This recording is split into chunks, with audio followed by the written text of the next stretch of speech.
Okay ಆಯ್ತು ಬಿಡು ನಿನ್ಗೆ ಹೇಳ್ತೀನಿ ಅಂದ್ಬಿಟ್ಟು ಕರೆಕ್ಟಾಗಿ ಅಲ್ಲಿ ಮೆಜೆಸ್ಟಿಕ್ಕು ಇದು ಬರುತ್ತೆ ಕಾಣಿಸ್ಕೋ ಹೋಟೆಲು, ಅಲ್ಲಿ ರೂಮ್ ಹಾಕ್ಕೊಟ್ರು. ಅಲ್ಲೇ ಮಲ್ಕೊಂಡು ಬೆಳಿಗ್ಗೆ ಹೋಗಿ ನೀನು ಟೆನ್ಷನ್ ತೊಗೊಳ್ಬಿಟ್ಟು ಶರಣ್ಯವ್ರು ಹೇಳಿ ಅದಾದಮೇಲೆ ಬೆಳಗ್ಗೆಗೆ ನಾನು ಡೈರೆಕ್ಟು ಹೊರಟೆ. ಊರಿಗೆ ಹೊರಟಿ 10 ದಿನ ಫೋನೇ ಬಂದಿಲ್ಲ. ಆಡಿಷನ್ ಮಾಡ್ಬಿಟ್ಟು ಹೋಗಿದ್ದೀನಿ, ಇದೆಲ್ಲ ಮಾಡಿದೆ. ನಾನು ಅಂದ್ಕೊಂಡು ಅಯ್ಯೋ ನಮ್ಮಂಥವ್ರು 1000 ಜನ ಇರ್ತಾರೆ, ಟ್ಯಾಲೆಂಟ್ ತೋರಿಸಿ ನನಗೆಲ್ಲ ಯಾವ ಸಿಗುತ್ತೆ ಆಡಿಷನಲ್ಲಿ, ನೋಡೋಣ ಹಣೆ ಬರೆದ್ರೆ ಆಗುತ್ತೆ ಅಂದ್ಬಿಟ್ಟು ಸುಮ್ಮನೆ ಹಂಗೆ ವ್ಯಾಪಾರ ಮಾಡ್ಕೊಂಡು ನನ್ನ ಪಾಡು ನಾನು ಮಾಡ್ಕೊಂಡು ಆ ಟೈಮಲ್ಲಿ ಕಬಡ್ಡಿ ಆಡ್ಕೊಂಡಿದ್ದೆ. ಬೆಳಿಗ್ಗೆ ಪ್ರಾಕ್ಟೀಸ್ ಮುಗಿಸ್ಕೊಂಡು ಸಂಜೆ ಹೋಗಿ ವ್ಯಾಪಾರದಲ್ಲಿ ಕೂತಿದ್ದೆ. ಕರೆಕ್ಟಾಗಿ ಈವ್ನಿಂಗು 4:15 ಗಂಟೆ ಫೋನ್ ಮಾಡಿದ್ರು ETV ಕಲ್ಲಳ್ಳಿನ. ನನಗೆ ಯಾವ ನಂಬರ್ ಅಂತ ಗೊತ್ತಿಲ್ಲ, ಶರಣ್ಯವ್ರ ನಂಬರ್ ಮಾಡ್ಕೊಂಡು ಆಫೀಸಿಂದ ಕಾಲ್ ಮಾಡಿದ್ರು. ಈ ನಂಬರ್ ಯಾವುದೂ ಗೊತ್ತಿರಲಿಲ್ಲ ನನಗೆ. ಸರ್ ಹೇಳೋಣ ಯಾರಣ್ಣ ಅಂತ ಹೇಳಿದೆ.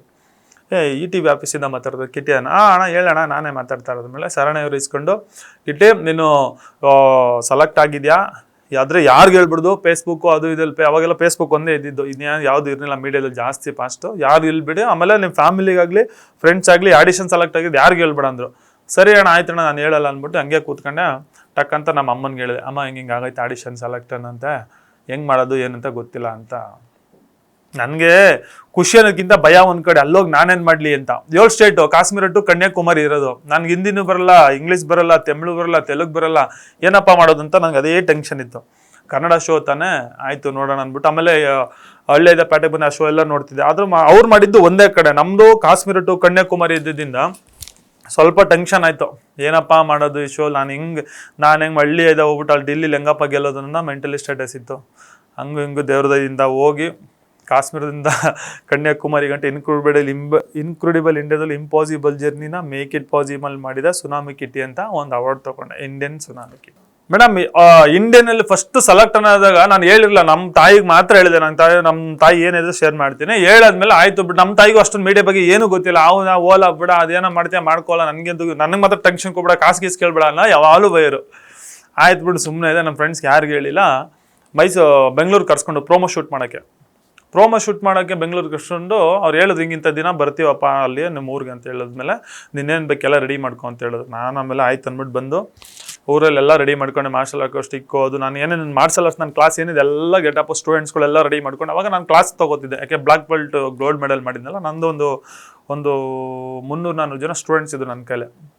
ನಾನು ಕ್ಲಾಸ್ ತೊಗೊಳ್ಳೋದು ಅದು ಇದೆಲ್ಲ, ಮತ್ತು ತರಕಾರಿ ಮಾರ್ಕೊಂಡು ಬರೋದು, ಮತ್ತೆ ಅಲ್ಲಿ ಹೋಗೋದು, ಮತ್ತೆ ಸ್ಟಂಟ್ಸ್ ಮಾಡೋದು, ಏನು ಮಾಡೋದೆಲ್ಲ ಒಂದು ಪ್ರೋಮೋ ಶೂಟ್ ಮಾಡ್ಕೊಂಡ್ರು. ನಮ್ಮ ಹುಡುಗರಿಗೆ ಏನು ಮಾಡ್ತಿದ್ದೀರಾ ಅಂದರೆ ಯಾರು ಚಾನಲ್ ಅವ್ರು ಹೇಳಿಲ್ಲ, ಹಿಂಗೆ ಬೇರೆದೇನೋ ಮಾಡ್ತಾ ಇದೀವಪ್ಪ ಅಂತ ಹೇಳಿದ್ರು.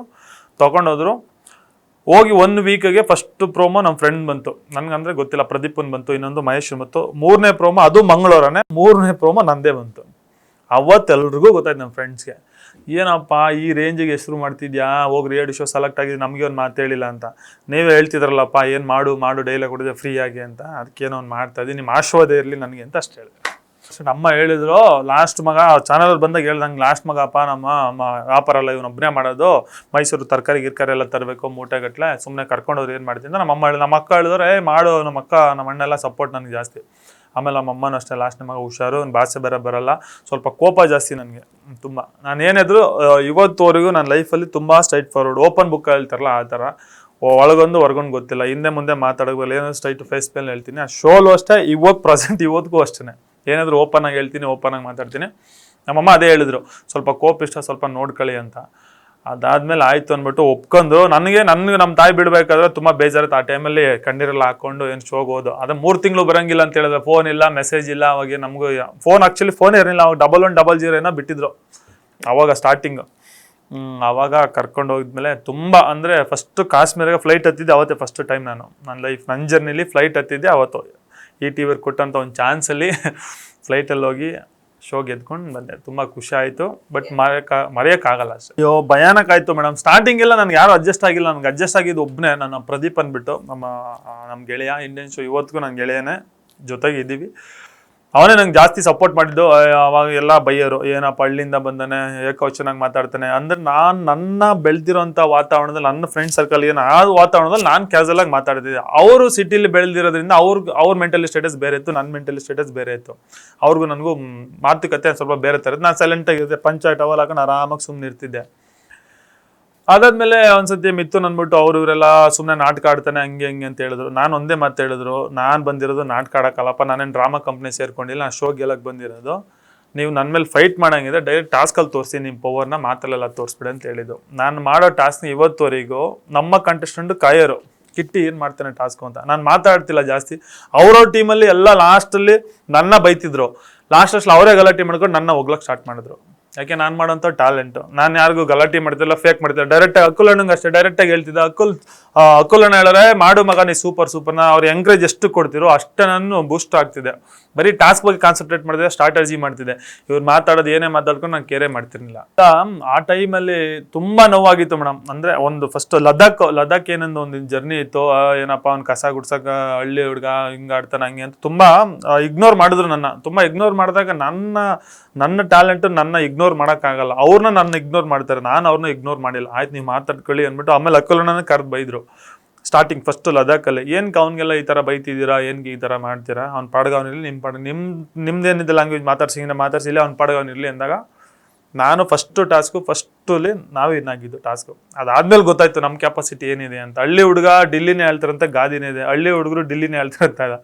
ಅದೇ ಥರ ನಮ್ದೇನೋ ನಾನು ಕಲ್ತಿರೋಂಥ ನನಗಿರೋಂಥ ಸ್ಟ್ಯಾಮಿನನ್ನು ನಾನು ಟಾಸ್ಕಲ್ಲಿ ತೋರಿಸಿದೆ. ಅವರೆಲ್ಲ ಸೈಲೆಂಟ್ ಆದರು. ಟಾಸ್ಕಲ್ಲಿ ನಾನು ವಿನ್ ಆದೆ 100% ಮೇಡಮ್ ಇತ್ತು. ಬಿಕಾಸ್ ನಾನು ಓದೋಕ್ಕಾಗಿಲ್ಲಲ್ಲ. ನಮಗಿರೋಂಥ ಕಷ್ಟದಲ್ಲಿ, ನಮಗಿರೋಂಥ ಫ್ಯಾಮಿಲಿಲಿ ನಾನು ಓದಿದ್ದೆ ದೊಡ್ಡ ವಿಷಯ. 10ನೇ ಕ್ಲಾಸ್ ಪಾಸಾಗಿ ಅದ್ರ ಜೊತೆಗೆ ಟ್ಯಾಲೆಂಟ್ನು ಮಾಡಿದ್ದು ತುಂಬ ಕಷ್ಟ ಆಯಿತು. ಆ ಟೈಮಲ್ಲಿ ಬೇಜಾರಾಯಿತು, ಓದಬೇಕಿತ್ತು ಅಂತ. ಓದೋಕ್ಕಾಗಿಲ್ಲ, ಟ್ಯಾಲೆಂಟ್ ಇದೆ. ಆದರೆ ನಾನು ಹೇಳೋದು ಏನು ಗೊತ್ತಾ ಮೇಡಮ್, ಇವತ್ತು ಎಜುಕೇಷನ್ 4 ಗೋಡೆ ಮಧ್ಯೆ, ಟ್ಯಾಲೆಂಟ್ ಇಡೀ ವರ್ಲ್ಡ್ ಮಧ್ಯ. ಅದೊಂದು ಹೇಳೋಕ್ಕೆ ಇಷ್ಟಪಡ್ತೀನಿ. ಇಲ್ಲಿ ಯಾರೇ ಎಜುಕೇಷನ್ ಮಾಡಿ ನಿಮ್ಮ ನಾಲೆಜ್ಗೋಸ್ಕರ ಇರ್ಬೋದು, ಬಟ್ ಒಂದು ಎಜುಕೇಷನ್ನು ಕೆಲಸ ಮಾಡೋಕ್ಕೆ, ಹೊಟ್ಟೆಪಾಡು ಮಾಡೋಕ್ಕೆ, ಜ್ಞಾನ ತಿಳ್ಕೊಳ್ಳೋಕ್ಕೆ. ಬಟ್ ಟ್ಯಾಲೆಂಟು ಇಡೀ ವರ್ಲ್ಡ್ ಮಧ್ಯದಲ್ಲಿ ಎಲ್ಲ ಕಡೆ ಇರುತ್ತೆ. ಎಲ್ಲ ಬೆಳೆಸ್ಕೊಳ್ಳಿ. ನಾನು ಪಟ್ಟಿರೋಂಥ ಕಷ್ಟ ನೀವು ಪಡಬೇಡಿ. ಮುಂದೆ ಬರೋಂಥ ದಿನಗಳು ಒಳ್ಳೇದಾಗಲಿ ಅಂತ ಹೇಳ್ತೀನಿ ಅಷ್ಟೇ. ಅಯ್ಯೋ ಈ ಹುಡುಗಿರ್ದೇನು ಕಡ್ಕತ್ತೀರಾ ಮೇಡಮ್. ಹುಡುಗಿರಂದ್ರೆ ಫಸ್ಟ್ ಆಫ್ ಆಲ್ ಹುಡುಗಿರ ಜೊತೆಲೇ ಜಾಸ್ತಿ ಗಲಾಟೆ ಆಗಿರೋದು ನನ್ನ ಶೋ ಅಲ್ಲಿ. ಇವತ್ತಿಗೂ ಏನೋ ಒಂದು ಆಗಿದೆ ಅಂದರೆ ಅದು ಆ ಹುಡುಗಿಯರಿಗೋಸ್ಕರನೇ. ನನ್ನ ಓನಾಗಿ ನಾನು ಯಾವತ್ತೂ ನಾನು ಬೇರೆಯವ್ರಿಗೋಸ್ಕರ ನಾನು ಹರ್ಟ್ ಮಾಡೋಕ್ಕೆ ಹೋಗಲ್ಲ. ನನಗೆ ಹರ್ಟ್ ಮಾಡೋದು ನಾನು ಸ್ಟ್ರೈಟ್ ಫಾರ್ ಹುಡುಗಾಗಲಿ ಹುಡುಗಿಯಾಗಲಿ ಸ್ಟ್ರೈಟಾಗಿ ಕೊಡ್ತೀನಿ. ನಾನು ಕೇರೆ ಮಾಡಲ್ಲ ಯಾರಿಗೂ. ಹುಡುಗರಿಗೊಂದು ಪಾರ್ಸಲಿಟಿ ಅವ್ರು ಮಾಡ್ತಿರೋ ಹೊರತು ನಾನು ಮಾಡ್ತಿರಲಿಲ್ಲ. ನಾನು ಕ್ಯಾಶುವಲ್ ಆಗಿ ಏನಮ್ಮ ಅಂದರೆ ಅವ್ರಿಗೆ ಏನಮ್ಮ ಅನ್ನೋದೇ ದೊಡ್ಡ ವಿಷಯ. ಅಂದರೆ ಅವ್ರಿಗೆ ಏನು ABCD ಏನಂತ ಅನ್ಕೊಬಿಟ್ಟಿದ್ರು. ಆ ಥರ ಅವರು ಕಿಟ್ಟಿ ಏಕೋಚನ ಮಾತಾಡ್ತಾರೆ, ಕೆಟ್ಟದಾಗಿ ಹೋಯ್ತು. ನಾನು ಬೆಳೆದಿರೋಂಥ ಸಂಸ್ಕೃತ, ನಾನು ಓದಿರೋದು ಇಷ್ಟೇ. ಅವ್ರಿಗೂ ಅರ್ಥ ಮಾಡ್ಕೋಬೇಕು. ಹಳ್ಳಿ ಹುಡುಗರು ಮಾತಾಡೋದು ಈ ಥರ, ಅವ್ರದ್ದು ರಫ್ ಲ್ಯಾಂಗ್ವೇಜ್ ಇರುತ್ತೆ. ಸ್ವಲ್ಪ ಅರ್ಥ ಮಾಡ್ಕೊಂಡಿಲ್ಲ. ಆ ಟೈಮಲ್ಲೆಲ್ಲ ಬೈಯಕ್ಕೆ ಸ್ಟಾರ್ಟ್ ಮಾಡೋದು, ಕೆಟ್ಟದಾಗಿ ಮಾತಾಡೋದು, ಇಗ್ನೋರ್ ಮಾಡಿದ್ರು. ಆಮೇಲೆ ಹೋಗ್ತಾ ನಮ್ದು A ಟೀಮು ಬ್ಲೂ ಟೀಮ್ ಇತ್ತು. ಹೋಗ್ತಾ ಗೊತ್ತಾಯ್ತು ನನ್ನ ಕ್ಯಾರೆಕ್ಟರ್ ಇರೋದೇ ಹಂಗೆ, ಆ ವ್ಯಕ್ತಿ ಇರೋದೇ ಹಂಗೆ. ಸ್ವಲ್ಪ ಅಡ್ಜಸ್ಟ್ ಮಾಡ್ಕೊಂಡು ಆಮೇಲೆ ಅವರೇನೆ ಸಮಾಧಾನ ಅದು. ನಾನೇನು ಬೈಯಕ್ಕೆ ಹೋಗಿಲ್ಲ, ಮಾಡಲ್ಲ. ಸ್ಟಾರ್ಟಿಂಗ್ ನಾನು ರೇಗಾಡ್ದೆ ಬೇಜಾನು. ಇನ್ನೇನು ಮಾಡ್ತೀರಾ, ಹೊಡೆಯಂಗಿಲ್ಲ, ಬಡಿಯಂಗಿಲ್ಲ. ಹೆಣ್ಮಕ್ಳು ಮಾಡೋಕ್ಕಂತ ಅವ್ರಿಗೂ ರೆಸ್ಪೆಕ್ಟ್ ಕೊಡಬೇಕು, ನಾವು ರೆಸ್ಪೆಕ್ಟ್ ಕೊಡಬೇಕು, ಅಷ್ಟೇ ಪ್ರಾಬ್ಲಮ್. ತುಂಬ ಖುಷಿಯಾಗಿದೆ ಮೇಡಮ್. ತಮಿಳ್ನಾಡಲ್ಲಿ